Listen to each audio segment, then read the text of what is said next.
Welcome back. In this video, I'm going to outline a general algorithm for recursive descent parsing.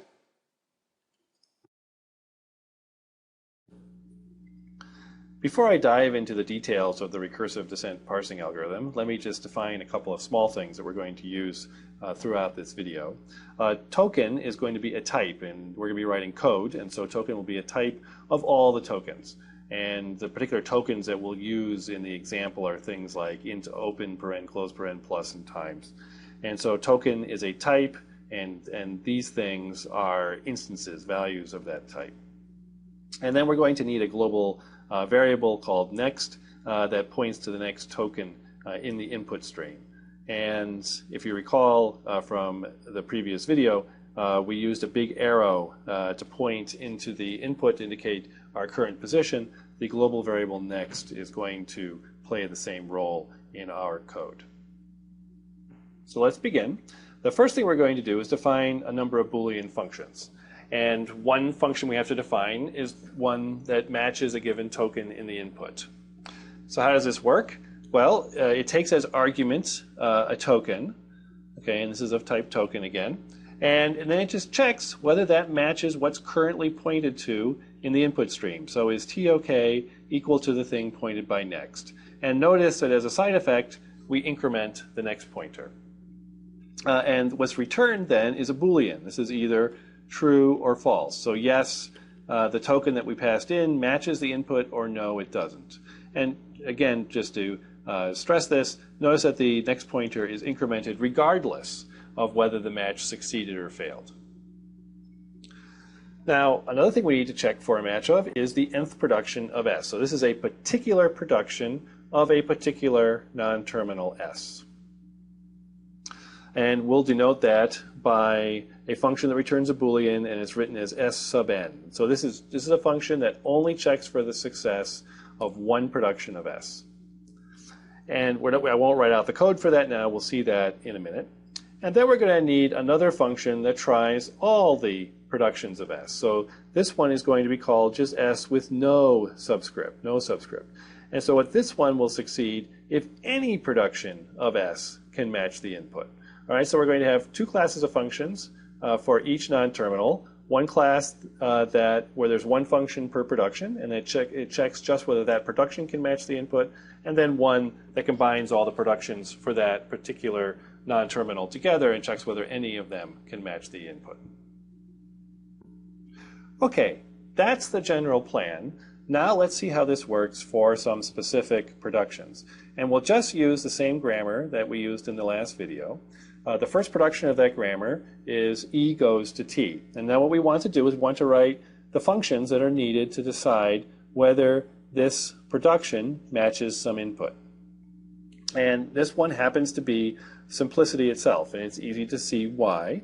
So first of all, we're writing the function E1. This is the function that deals with the first production for E and returns true only if this production succeeds in matching some input. Well, how would this production match any input? Well, it can only match some input if some production of T matches the input. And we have a name for that function. That's the function T, which tries all the different productions for T. So E1 succeeds, returns true, exactly when T succeeds, returns true. And that's all there is to this first production. For the second production, we have a little more work to do. Now E will succeed if T plus E can match some of the input. And how does that work? Well, first, T has to match some of the input, so some production of T has to match a portion of the input. And after that, we have to find a plus in the input following whatever T matched. And if plus matches, then some production for E has to match some portion of the input. And notice the use of the short-circuiting double AND here. So this is actually important. We're exploiting the semantics of double AND in C and C++, which evaluates the arguments to the double AND in left to right order. So first, T will execute, and notice that T has embedded within it side effects on the pointer into the input. So it's incrementing the next pointer, and it increments it exactly however far T makes it. So whatever T manages to match, the next pointer will advance that far, and when this function returns, it's left pointing to the next terminal that T did not match, and that needs to be a plus, and the call to term will increment the next pointer again, which is exactly where E should pick up. And whatever E can match, it will increment the next pointer just beyond that, so that the rest of the grammar outside of this particular call can match it. And then notice that this particular function is called E2 because this is the function for the second production for E. Well, we have one more thing to deal with for E, and that is the function E itself. We need to write the function that will match any alternative for E. And since there's only these two productions, it just has to match one of these two productions. And this is where the backtracking is dealt with. Now, the only bit of state that we have to worry about in the backtracking is this next pointer. So that needs to be restored if we ever have to undo our decisions. And so the way we accomplish that is we just have a local variable to this function called save that records the position of the next pointer before we do anything. So before we try to match any input, we just remember where the next pointer started when this function was called. Okay? And now to do the alternative matching, we first try E1 and we see if it succeeds. And if it doesn't succeed, well, actually, let's do the succeeds case first. If this succeeds, if this returns true, then the semantics of double OR here means we don't evaluate E2. So this will not be evaluated. The second component here will not be evaluated if E1 returns true. It'll short circuit because it knows that it's going to be true no matter what, and it'll just stop there. And notice that whatever side effects E1 has on the next pointer will be retained, and we'll remember, and when we return true, the next pointer will be left pointing to the next piece of unconsumed input. Now let's consider what happens if E1 returns false. Well, if E1 returns false, well then the only way this OR can be true is if the second component is true. And what's the first thing we do? The first thing we do is restore the next pointer, okay, before we try E2. And if E2 returns true, then the whole thing returns true and the E function succeeds. If the E function fails, well, then we're out of alternatives for E, and the failure is going to be returned to the next higher level production in our derivation, and it will have to backtrack and try another alternative. Now finally, what about this particular statement, next equals save here? Well, this is not strictly needed. Notice that here we save the next pointer in the save variable, and then the very first thing we do is we copy it back over to next again. This is just for uniformity to make all the productions look the same. But since this is the very first production, we actually don't need this assignment statement if we don't want to have it. So now let's turn our attention to the non-terminal t.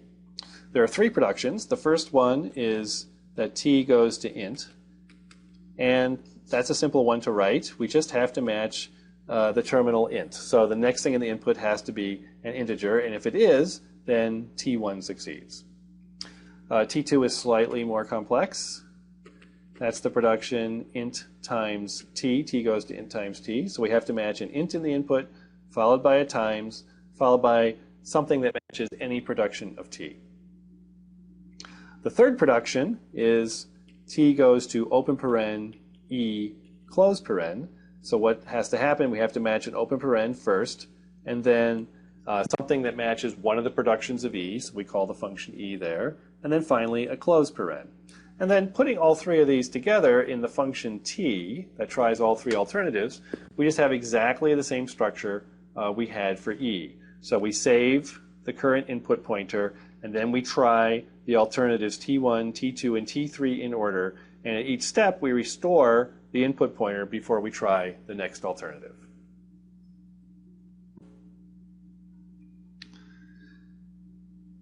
To start the parser up, we have to initialize the next pointer to point to the first token in the input stream, and we have to invoke the function that matches anything derivable from the start symbol. So in this case, that's just the function E.